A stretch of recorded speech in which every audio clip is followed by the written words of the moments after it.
Caroline aux Indes. Les Indes. Caroline et ses amis en rêvent depuis longtemps. Les valises sont vite bouclées et 2 jours plus tard, Saki, le cousin de Pitou, embrasse la joyeuse bande à sa descente d'avion au Bengale. « Vous avez fait bon voyage ? Venez vous mettre à l'ombre, » dit Saki en les conduisant vers la lisière de la jungle où se trouve sa case. « Les préparatifs de la fête sont terminés ? » demande Caroline. « Hélas, il n'y aura peut-être pas de fête, » répond Saki. « Pas de fête ?» s'écrient les invités déçus. « Mais alors ?»« Voilà, » explique Saki. « Le prince Rami est parti hier pour la chasse aux papillons et, depuis, personne ne l'a revu. Vous comprenez que ses parents n'ont plus le cœur à la fête. »« Soyez les bienvenus au palais de Topinampour, » dit le Maharaja. Saki nous a beaucoup parlé de vous. Hélas, vous connaissez la mauvaise nouvelle. « Ne perdez pas espoir, votre hôtesse, » s'exclame Saki. « Je partirai avec Caroline et les amis que voilà à la recherche du prince Rami. » Le Maharaja et la Maharani, très émus, acceptent avec gratitude. « Soyez prudents et surtout, méfiez-vous de Graha, » recommande le Maharaja. Le jour décline. Voici plusieurs heures que nos amis errent dans la jungle sans déceler la moindre trace du prince Rami. Saki ouvre le passage à travers les lianes. Le prince est sûrement venu ici où vivent les plus beaux papillons. À qui donc pensait le Maharaja lorsqu'il disait « Surtout, méfiez-vous de Graha » demande Caroline. Graha, répond Saki, est un vieux tigre du Bengale qui demeure non loin d'ici.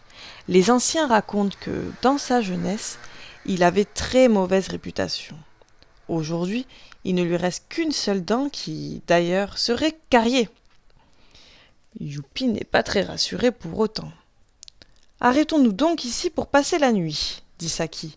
« Nous reprendrons les recherches au lever du jour. »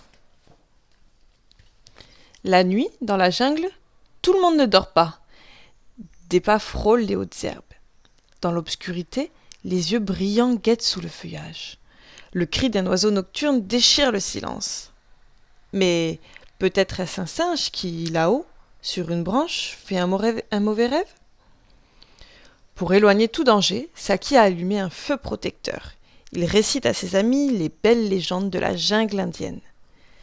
Maintenant, c'est l'heure de dormir. Mais chacun sait que Saki et Pitou resteront sur le qui-vive et garderont, comme toutes les panthères pendant leur sommeil, un œil ouvert. Au lever du soleil, nos amis sont réveillés par les cris des singes.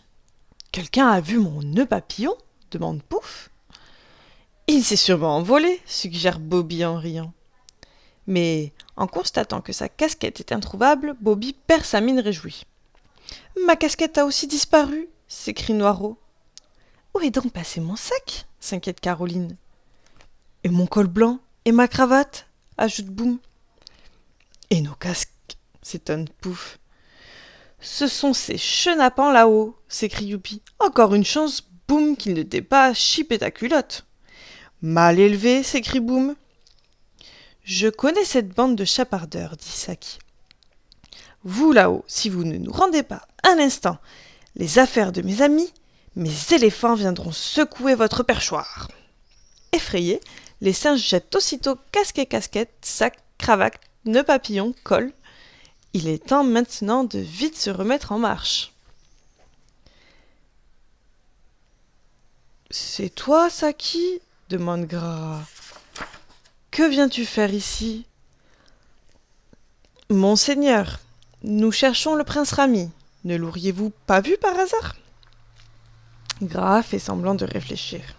« Il me semble en effet l'avoir aperçu sur le sentier qui mène aux ruines du temple. Mais pourquoi tes amis se cachent-ils, mon cher Saki ?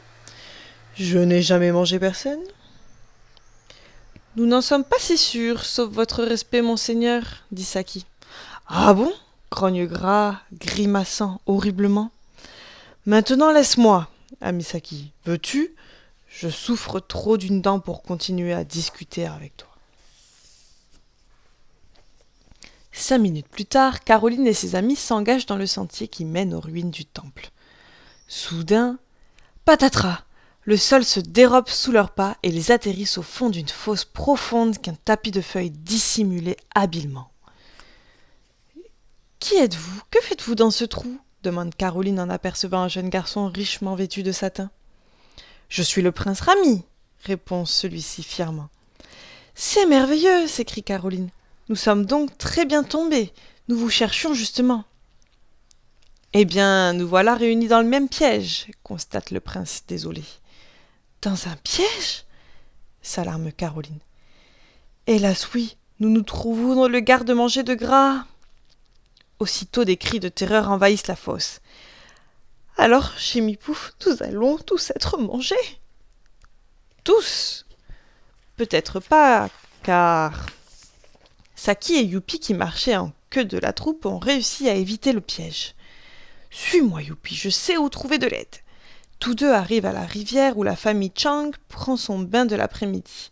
« Hé, petite Chang, viens vite !» s'écrie Saki. « Mes amis sont tombés dans le garde-manger de gras. »« J'arrive !» répond petite Chang, qui accourt en barrissant joyeusement vers son ami Saki. Comme il convient à un prince, le fils du Maharaja est fort poli. « Après vous et vos amis, mademoiselle, dit-il, je sortirai le dernier. »« Dépêchons-nous, petite Chang !» chuchote Saki. « J'ai comme l'impression que l'on nous observe. » Les prisonniers sont maintenant tous sortis de la fosse. « Bon retour et bonne chance, dit l'éléphanteau. Moi, je retourne à la rivière. »« Merci 1000 fois, petite Chang, nous n'oublierons pas ton geste, répond la petite troupe en chœur. Cachons-nous parmi les statues du temple, comme cela, Gras perdra notre trace, propose le prince Rami. Hélas, Bimbo le Guimon a tout entendu.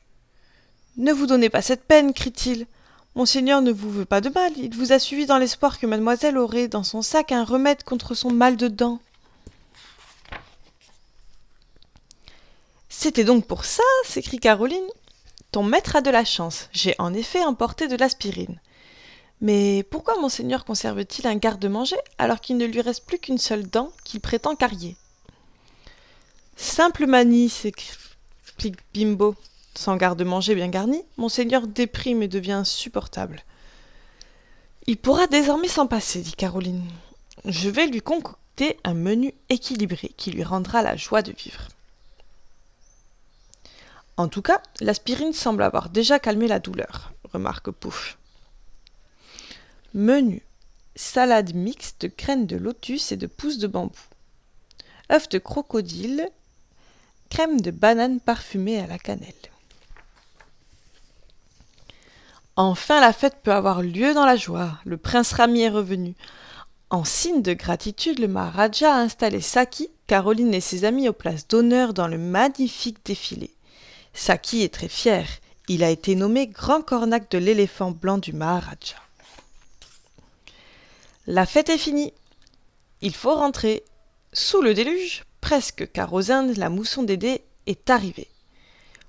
Pour nous, dit le prince Rami qui accompagne ses nouveaux amis à l'aéroport, cette pluie est un immense bienfait et nous l'attendons chaque année avec impatience.